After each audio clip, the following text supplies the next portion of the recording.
CPMന്റെ മുതിർന്ന നേതാവായിട്ടുള്ള എം മണി മുൻ മന്ത്രിയൊക്കെയാണ്. അപ്പോൾ ഇദ്ദേഹത്തിന്റെ പല വാക്കുകളും ഈ മാസത്തിൽ ഒരിക്കലെങ്കിലും എന്തെങ്കിലുമൊക്കെ വിവാദപരമായിട്ട് പറയണം എന്നുള്ളത് പുള്ളിയുടെ ഒരു രീതിയാണ്.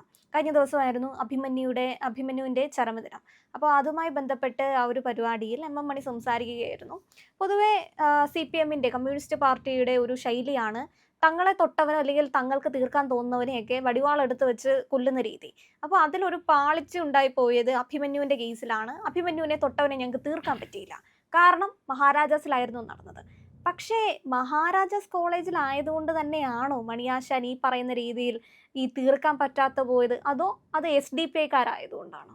അല്ല, അതിൽ ഞാൻ മനസ്സിലാക്കുന്നത് 2018 ജൂലൈ 2-ാം തീയതിയാണ് സംഭവം ഉണ്ടാകുന്നത്. ഇതിനകത്ത് കൊലപാതകം നടക്കുന്നത് SDPIക്കാരാണ്. എനിക്ക് വളരെ വ്യക്തമായിട്ട് പറയാൻ സാധിക്കും, ഇതിനകത്ത് കമ്മ്യൂണിസ്റ്റ് പാർട്ടിയും മാർക്സിസ്റ്റ് കമ്മ്യൂണിസ്റ്റ് പാർട്ടിയും SDPIയും തമ്മിൽ അവിഹിത ബന്ധമാണ് പ്രശ്നത്തിന് കാരണം. എനിക്കൊരു സംശയ കാര്യത്തിലില്ല. അതിൻ്റെ തെളിവെന്താണെന്ന് ചോദിച്ചിട്ടുണ്ടെങ്കിൽ, ആരാണ് ഇയാൾ ടെലിഫോൺ ചെയ്ത് വിളിച്ചു വരുത്തുന്ന ആരാ? അഭിമന്യു എന്ന് പറയുന്ന വിദ്യാർത്ഥി അന്ന് ഇവിടെ ഉണ്ടായിരുന്നില്ലല്ലോ. അദ്ദേഹം ഇടുക്കിയിലെ വട്ടവടയിൽ സ്വന്തം വീട്ടിലായിരുന്നല്ലോ ഉണ്ടായിരുന്നത്. അദ്ദേഹത്തിന് വിളിച്ചു വരുന്ന ഏത് സഖാവ് വിളിച്ചു വരുത്തിയത്? ആരെങ്കിലും SDPIക്കാരൻ വിളിച്ചു കഴിഞ്ഞാൽ ഇയാൾ വരുമോ? വരില്ലല്ലോ. വിളിച്ചത് സഖാവാണ് വിളിച്ചത്. ഇയാളെ ഒരു സഖാവ് വിളിച്ചു വരുത്തുന്നു. ഇയാൾ വീട്ടിൽ നിന്ന് വരാൻ നിവൃത്തിയില്ലാതെ കണ്ട ഒരു പച്ചക്കറി ലോറിയുടെ പുറത്ത് കയറിയിട്ട് അവിടുന്ന് വന്ന് രാത്രി 8 മണിയോട് കൂടിയിട്ട് മഹാരാജാസ് കോളേജിലേക്ക് എത്തുന്നു. അതിനു മുമ്പായിട്ട് അതിന് പ്രശ്നങ്ങളുണ്ട്. കാരണം ഇയാൾ അതിനു മുമ്പായിട്ട് അഭിമന്യുവിൻ്റെ ഒരു ഫേസ്ബുക്ക് പോസ്റ്റ് ഉണ്ടായിരുന്നു. കാരണം ഹിന്ദുക്കളുടെ പേരിൽ RSS എന്ന പേരിൽ ചില ആളുകൾ ഹിന്ദുക്കളെ ഇവിടെ ഉന്നമിച്ച് പ്രവർത്തിക്കുന്നുണ്ട്. അത് ശരിയല്ല എന്ന ഇയാളുടെ സ്റ്റേറ്റ്മെന്റ് ഇറക്കിയിരുന്നു. എന്ന് വെച്ചാൽ ഹിന്ദുക്കളെ മുഴുവൻ ആക്രമിക്കാനായിട്ടുള്ള ശ്രമം നടത്തുന്ന, അല്ലെങ്കിൽ അവരെ ചീത്ത പറയാൻ ഉദ്ദേശിക്കുന്ന ആളുകൾ ഇപ്പോൾ പറയാറുണ്ടല്ലോ, എന്താണ് കുന്തിരിക്കും മല്ലരും കരുതിക്കും എന്നൊക്കെ വിളിച്ച മുദ്രാവാക്യം. ഇതൊക്കെ RSSനെതിരായിട്ടുള്ള മുദ്രാവാക്യമൊന്നുമില്ല.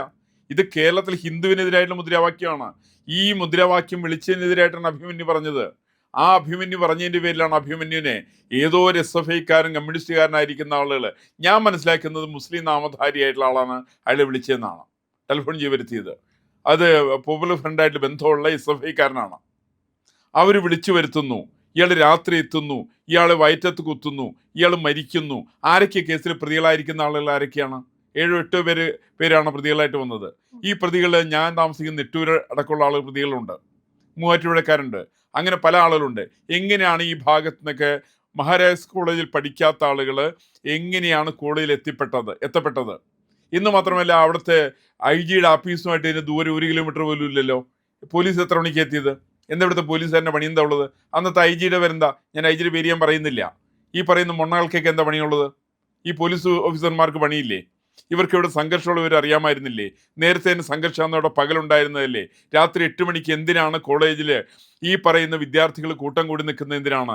SFIക്കാരായാലും കൊള്ളാം. ഇപ്പം അവിടെ തന്നെ കോളേജിൻ്റെ വരാന്ത ഇതൊക്കെ നോക്കിയാൽ, നമ്മൾ അവിടെ ആ ഗേറ്റൊക്കെ നോക്കിക്കഴിഞ്ഞിട്ടുണ്ടെങ്കിൽ ഇത് കമ്മ്യൂണിസ്റ്റുകാരുടെ ആഫീസാണെന്നാ ധരിക്കുക. ഞാറച്ച് ചുവന്ന പെയിൻ്റൊക്കെ അടിച്ചു വെച്ചേക്കാണ്. അവിടെ ചില പ്രിൻസിപ്പൾമാരും അധ്യാപകരും ഒക്കെ ഉണ്ട്. SFIക്കും കമ്മ്യൂണിസ്റ്റ് പാർട്ടിക്കും കുഴലൂതുന്ന ആളുകൾ, അവർക്ക് കുഴലൂതുന്ന ചില പോലീസ് ഉദ്യോഗസ്ഥന്മാരൊക്കെ ഇവിടെയുണ്ട്. ഈ പറയുന്ന ആളുകളൊക്കെ ഈ പറയുന്ന ഒരു ചുവപ്പിൻ്റെ കേന്ദ്രമായിട്ട് മഹാരാജാസ് കോളേജ് മാറ്റി വെച്ചു എന്നുള്ളതാണ് ചരിത്രം. ഇപ്പം ഇതിനെയാണ് അഭിമന്യു എതിർത്തത്. അഭിമന്യു തെറ്റാന്നാ പറഞ്ഞത്. അങ്ങനെയുള്ള പാവപ്പെട്ട പട്ടികവർഗക്കാരനായിരിക്കുന്ന വനവാസി വിഭാഗക്കാരനായിരിക്കുന്ന അഭിമന്യു എന്ന് പറയുന്ന ചെറുപ്പക്കാരനെ വട്ടവടയിലെ വീട്ടിൽ നിന്ന് വിളിച്ചു വരുത്തി രാത്രി കൊണ്ടുവന്ന് കൊല്ലിച്ചതിനകത്ത് ഉത്തരവാദിത്വം അത് SDPIക്കാരോടൊപ്പം തന്നെ SFIക്കാർക്കുണ്ട്, കമ്മ്യൂണിസ്റ്റ് പാർട്ടിക്കാർക്ക് ഉത്തരവാദിത്വമുണ്ട്. ഇത് ഞാൻ മാത്രം പറഞ്ഞിട്ടല്ല, കമ്മ്യൂണിസ്റ്റ് നേതാക്കന്മാരായിരിക്കുന്ന ആളുകൾ പറഞ്ഞിട്ടുണ്ട്. അതുകൊണ്ടാണ് ഈ കേസിനകത്ത് ഇത്രയും നീണ്ടുപോയത്. അതിൽ പ്രതികളെ പിടിക്കാൻ വൈകിയല്ലോ. പല പ്രതികളും കീഴടങ്ങാണല്ലോ ചെയ്തത്. പോലീസിൻ്റെ കഴിവുകൊണ്ടൊക്കെ പോലീസിനെ പിടിച്ചതാണോ? അല്ലല്ലോ. പോലീസിൻ്റെ കഴിവുകൊണ്ട് പിടിക്കുന്നതിന് പകരം പോലീസിൽ ചെന്നിട്ട് കീഴടങ്ങുക. അങ്ങനെ കീഴടങ്ങിയ ആളുകളാണ് പോലീസ് പിടിച്ചിട്ടുള്ളത്. അതൊന്ന്. പിന്നെ മണിയാശാൻ എന്ന് പറയുന്ന, മണിയാശാനെ കുറിച്ചിട്ട് ഞാൻ അഭിപ്രായം ഒന്നും പറയുന്നില്ല. കാരണം മണിയാശാൻ എന്ന് പറയുന്ന ആൾ വായി തോന്നി കോതയ്ക്ക് പാട്ട് പറയുന്ന ആളാണ്. അത്തരം വിവരക്കേടുകൾ പറയുന്ന ആൾക്കെതിരായിട്ട് മറുപടി പറയല്ല എൻ്റെ ലക്ഷ്യം. മറിച്ച് അഭിമന്യു എന്ന് പറയുന്ന, ഇന്ന് ജീവിച്ചിരുന്നുവെങ്കിൽ 28 വയസ്സ് പ്രായം വരേണ്ടിയിരുന്ന ചെറുപ്പക്കാരനെ നിഷ്ഠൂരമായി കൊലപ്പെടുത്തിയത് എറണാകുളം പട്ടണത്തിൻ്റെ ഹൃദയഭാഗമായിരിക്കുന്ന IG-യുടെ ഓഫീസിൻ്റെ, സിറ്റി പോലീസ് കമ്മീഷണറുടെ ഓഫീസിൻ്റെ 1 കിലോമീറ്റർ ചുറ്റളവുള്ള പ്രദേശത്ത് വെച്ചിട്ടാണ്. ഈ പോലീസുകാർക്കും ഇക്കാര്യത്തിൽ പങ്കുണ്ടെന്ന് ഞാൻ പറഞ്ഞാൽ അവരതിനെക്കുറിച്ച് നിഷേധിച്ചിട്ട് കാര്യമില്ല. ആർക്ക് വേണമെങ്കിൽ ഇത്തരം സംശയങ്ങൾ വരാം. അങ്ങനെയാണ് അഭിമന്യുവിൻ്റെ കൊലപാതകം നടക്കുന്നത്.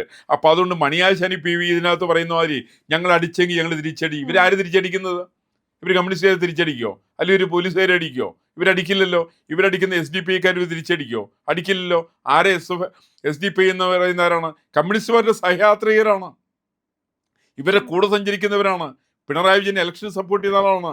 ബാലഗോപാലൻ ഇലക്ഷൻ സപ്പോർട്ട് ചെയ്തവരാണ്. ഈ കഴിഞ്ഞ തെരഞ്ഞെടുപ്പിൽ ശിവൻകുട്ടിയുടെ കൂടെ ഉണ്ടായിരുന്നവരാണ്. കഴിഞ്ഞ തെരഞ്ഞെടുപ്പിൽ കടകംപള്ളി സുരേന്ദ്രൻ്റെ കൂടെ ഉണ്ടായിരുന്നവരാണ്. അവരാണ് SDPIക്കാർ. ആ SDPIക്കാരുടെയും പോപ്പുലർ ഫ്രണ്ടുകാരുടെയും വലിയ ശ്രമം അതിവിടെ അവരാദ്യമായിട്ടല്ല നടത്തുന്നത്. ഇപ്പോൾ പോപ്പുലർ ഫ്രണ്ടിൻ്റെ വലിയ ശ്രമം നടത്തിയത് നമുക്കറിയാം. മൂവാറ്റുപുഴയിൽ ഉണ്ടായിരുന്ന ജോസഫ് മാഷിൻ്റെ കൈവെട്ടി. ആരാണ് അതിന് ഉത്തരവാദി? അതിന് ഉത്തരവാദി ഒന്നാം പ്രതി MA ബേബി ആണ്. MA ബേബി ആണ് ആ സമയത്ത് പറഞ്ഞത് രൂപ താന്നിച്ചെങ്കിൽ പണം താന്നാണ്, അത് രൂപ താന്നിച്ച് കൂടുതൽ പണം തരിക എന്നാണ്. ഇതൊക്കെ കേട്ടപ്പോൾ ജോസഫ് മാഷ് അങ്ങ് വിശ്വസിച്ചു പോയി. ജോസഫ് മാഷ് ഉടനെ തന്നെ കമ്മ്യൂണിസ്റ്റ് പാർട്ടിയുടെ നേതാവായിരിക്കുന്ന PT കുഞ്ഞുമോഹൻ്റെ പുസ്തകം എടുത്തിട്ട് അതിൽ നിന്ന് ക്വസ്റ്റ്യൻ പേപ്പർ തയ്യാറാക്കുന്നു. അവസാനം കമ്മ്യൂണിസ്റ്റ് ഇസ്ലാമിക തീവ്രവാദികൾക്ക് ഈ മനുഷ്യൻ എറിഞ്ഞിട്ട് കൊടുക്കുന്നു. ഞാൻ പലപ്പോഴും പറയാറുണ്ട്, കേസിനകത്ത് ഒന്നാം പ്രതി കമ്മ്യൂണിസ്റ്റ് പാർട്ടിയാണെങ്കിൽ രണ്ടാം പ്രതി ക്രൈസ്തവ സഭയാണ് കേസിൽ പ്രതി. ആ കേസിൽ പ്രതിയാക്കേണ്ടത് അവിടെ കോതമംഗലം ബിഷപ്പിനെയാണ്. അയാളെ പ്രതിയാക്കണം. അയാളാണല്ലോ ഇവിടെ മറ്റേ ഇദ്ദേഹത്തിന് ജോസ് മാഷിന്റെ ഭാര്യയുടെ കേസിൽ പ്രതിയാരാ? ആ സ്ത്രീ എന്താ മരിക്കാനുള്ള കാരണം എന്താ? ഈ പറയുന്ന ജോസഫ് മാഷിനെ പറഞ്ഞു വിട്ടത് ക്രൈസ്തവ സഭയാണ്. എന്ന് വെച്ചാൽ ഇതൊക്കെ ഒരു കൂട്ടായുള്ള കമ്പനിയാണ്.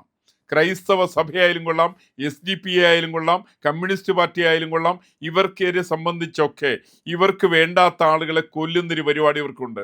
ആ കൊല്ലുന്ന പരിപാടിക്കകത്ത് ഈ പറയുന്ന അഭിമന്യു പലപ്പോഴും ഇതിനൊന്നും ഈ തരുന്ന കാര്യങ്ങൾ കൂട്ടുനിൽക്കുന്ന ആളല്ല. രാഷ്ട്രീയപരമായിട്ട് അവർക്ക് അയാളായിട്ട് അഭിപ്രായ വ്യത്യാസം ഉണ്ടാവാം. എന്തെല്ലാം അഭിപ്രായ വ്യത്യാസമുണ്ടെങ്കിലും അഭിമന്യു എന്ന് പറയുന്ന ചെറുപ്പക്കാരനെ അയാൾ വകവരുത്തുന്നത് അയാൾ ഹൈന്ദവ സമൂഹത്തിൻ്റെ പ്രതിനിധിയാണ് എന്നുള്ളതിൻ്റെ പേരിൽ മാത്രമാണ്. അയാളുടെ കൂടെ വേറെ പയ്യനും പ്രതിയായി, മറ്റേ പരിക്ക് പറ്റിയിട്ടുണ്ട്. അവൻ്റെ പേര് അർജുനും കണ്ട. ഈ കേസിൽ എല്ലാ പ്രതികളും ഒന്ന് പേര് വായിച്ചു നോക്ക്, എല്ലാവരും ഒരേ സമുദായത്തിൽപ്പെട്ടവരാ. ഇവരൊക്കെ ഇതിനകത്തൊരാൾ ഒരു സ്റ്റേറ്റ്മെന്റ് ഇറക്കേണ്ടതിന് മുമ്പായിട്ട് സജി ചെറിയാൻ ജയിച്ച സമയത്ത് ചെങ്ങന്നൂര്, കാരണം കണ്ണിലെ മറ്റേ ചങ്കിലെ കൊടിയെ സംബന്ധിച്ച് ചങ്കിലെ ചോരയുടെ നിറമാണ് കൊടിക്ക്. ആ കൊടിയുടെ പ്രതിനിധിയായിരിക്കുന്ന സജി ചെറിയാൻ ജയിച്ചതിൽ അഭിനന്ദനം രേഖപ്പെടുത്തിക്കൊണ്ട് പോസ്റ്റ് ഇട്ടുള്ള ആള് അയാൾ കേസിൽ പ്രതിയാണല്ലോ. ഇവരെല്ലാം ഇവരെന്ന് പറയട്ടെ. അപ്പൊ ഇതൊക്കെ വെച്ചിട്ട് നോക്കുന്ന സമയത്ത് കമ്മ്യൂണിസ്റ്റ് പാർട്ടിക്ക് ഈ പ്രശ്നത്തിൽ പങ്കുണ്ട്. അല്ല, അപ്പൊ ഈ മണിയാശാൻ പറഞ്ഞിട്ടുള്ള ആ ഒരു പ്രസംഗത്തിൽ അവസാനിപ്പിക്കുന്നത് ഇങ്ങനെയാണ്: അവരൊക്കെ ഇപ്പൊ കേസ് നടന്നുകൊണ്ടിരിക്കുകയല്ലേ, രക്ഷപ്പെട്ടിട്ടൊന്നും ഇല്ലല്ലോ, ഇനിയും തീർക്കാൻ അവസരം ഉണ്ടല്ലോ എന്ന്. അപ്പോൾ ഈ തീർക്കാൻ അവസരം ഉണ്ടെന്ന് പറയുമ്പോൾ പ്രതി ചേർക്കപ്പെട്ട ആൾക്കാരെ അല്ലേ തീർക്കേണ്ടത്? പ്രതി ചേർക്കപ്പെട്ട ആളുകൾ SDPI ആണ്. SDPIയുടെ ഈ തെരഞ്ഞെടുപ്പ് സമയത്തുള്ള SDPI സ്വാഗതം ചെയ്യുന്നത് നമ്മൾ കണ്ടതാണ്. മുഖ്യമന്ത്രി ആയിരിക്കുന്ന സമയത്ത് പിണറായി വിജയൻ പറഞ്ഞതാണ്, ഞങ്ങൾ അവരുടെ പിന്തുണ സ്വീകരിക്കുന്നുണ്ട്. അപ്പോൾ ഇവരുടെ തന്നെ മുതിർന്ന നേതാവായിട്ടുള്ള മുഖ്യമന്ത്രിയായിരുന്ന മനുഷ്യൻ സ്വാഗതം ചെയ്തിട്ടുള്ള ആ പാർട്ടി അംഗങ്ങളെ തീർക്കാനുള്ള ധൈര്യം ഈ പറയുന്ന MM മണിയുടെ ആ ഒരു സംഘത്തിനുണ്ടാവും. അല്ല, മണിക്കൊരു ബോധമില്ലാത്ത മനുഷ്യനാണെന്നാണ് എൻ്റെ ധാരണ. ഒരു ബോധക്കേടിൽ വിളിച്ചു പറഞ്ഞു. അത് വട്ടവടയിലെ കുറച്ച് ആളുകളെ കണ്ടു. അവിടെ വളരെ പാവപ്പെട്ടവരാണ്, അവിടെ കഷ്ടപ്പെടുന്നവരാണ്. അവരെ കണ്ടപ്പോൾ വിളിച്ചു എന്നുള്ളതിൻ്റെ അപ്പുറത്ത് പ്രാധാന്യം അതിനകത്തില്ല. ഇവരതിൻ്റെ കാര്യത്തിൽ എനിക്ക് ഒറ്റ കാര്യം പറഞ്ഞാൽ മതി, മണിയെന്ന്. അതിൻ്റെ പേരിൽ മണി അഭിമന്യുവിൻ്റെ പേരിൽ കേരളത്തിൽ മൊത്തം പിരിച്ച് എത്ര തുകയാണ്? ആ തുകയിൽ എത്ര രൂപ നിങ്ങൾ അഭിമന്യുവിന് ചെലവഴിച്ചിട്ടുണ്ട്? അദ്ദേഹത്തിന് വീട് വെച്ച് കൊടുത്തു. അഭിമന്യുവിൻ്റെ വീട്ടുകാർക്ക് എത്ര സെൻറ്റ് സ്ഥലം വാങ്ങിച്ചു കൊടുത്തു? ഞാൻ പറഞ്ഞ 10 സെൻറ്റ് എന്നാ. എന്താ അവിടെ സെൻറ്റ് സ്ഥലത്തിൻ്റെ വില? 30,000 രൂപ സെൻറ്റിന് വില എന്നാണ് മനസ്സിലാക്കിയത്. അങ്ങനെയാണെങ്കിൽ 3 ലക്ഷം രൂപയാണ്. ഒരു വീട് വെച്ച് കൊടുത്തു. എത്ര രൂപ ചിലവ് എനിക്കറിയില്ല. ഒരു കുട്ടർ കല്യാണം നടത്തി കൊടുത്തു സഹോദരിയുടെ, അതിന് സ്വർണം വാങ്ങിച്ചു.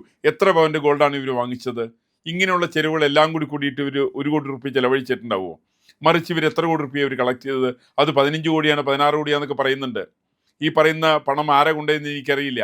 അത് മണിയാശാൻ എടുത്തിട്ടുണ്ടോ, അല്ലെങ്കിൽ കോടിയേരി ബാലകൃഷ്ണൻ എടുത്തിട്ടുണ്ടോ, പിണറായി വിജയൻ എടുത്തിട്ടുണ്ടോ, എനിക്കറിഞ്ഞൂടാ. ഏതാണെങ്കിലും അന്വേഷണം ആവശ്യമാണ്. ഈ തരം കാര്യങ്ങൾ പണം വാങ്ങിച്ച് പണം പിരിച്ച് ജനങ്ങളെ പറ്റിച്ച് ഒരു പാവപ്പെട്ടവനെ ചെറുപ്പക്കാരനെ ബലിയാടാക്കി രക്തസാക്ഷിയാക്കിയതിൻ്റെ ഇവർക്ക് ഇടയ്ക്കിടയ്ക്ക് രക്തസാക്ഷികളെ വേണം. ആ രക്തസാക്ഷികളെ കണ്ടെത്തുന്നതിൽ ഒന്നാണ് ഈ പറയുന്ന പട്ടികവർഗ്ഗക്കാരനായിരിക്കുന്ന അഭിമന്യു. അതിനെക്കുറിച്ച് ഇവരുടെ തന്നെ പഴയ നേതാക്കന്മാർ സംസാരിച്ചു നോക്കട്ടെ, അവർക്ക് അത് തന്നെ പറയുമല്ലോ. വളരെ വേദനയോടുകൂടിക്കൊണ്ട് ഈ വിഷയം അവതരിപ്പിക്കുന്ന കമ്മ്യൂണിസ്റ്റുകാരനെ എനിക്ക് നേരിട്ടറിയാം. ഈ പറയുന്ന അഭിമന്യുവിൻ്റെ കൊലപാതകത്തെക്കുറിച്ച് അഭിമന്യുവിനെതിരായിട്ടൊരു കോൺഗ്രസ്സുകാരനോ BJPക്കാരനോ RSSകാരനോ ആരും ഒന്നും പറഞ്ഞിട്ടില്ല.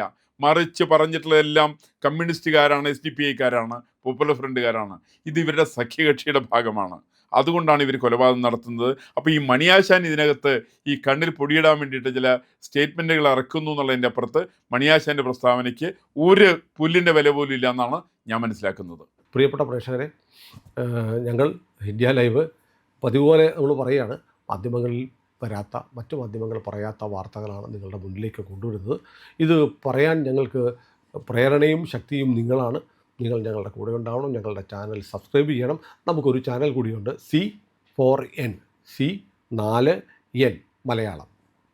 നമ്മൾ ഈ തെരഞ്ഞെടുപ്പൊക്കെ ആയതുകൊണ്ട് കൂടുതൽ വാർത്തകൾ നമ്മുടെ ഈ പ്ലാറ്റ്ഫോമിൽ തന്നെ കൊടുക്കാൻ കഴിയാത്തതുകൊണ്ടാണ് C4Nൽ പുതിയ വാർത്തകൾ കൊടുക്കുന്നത്.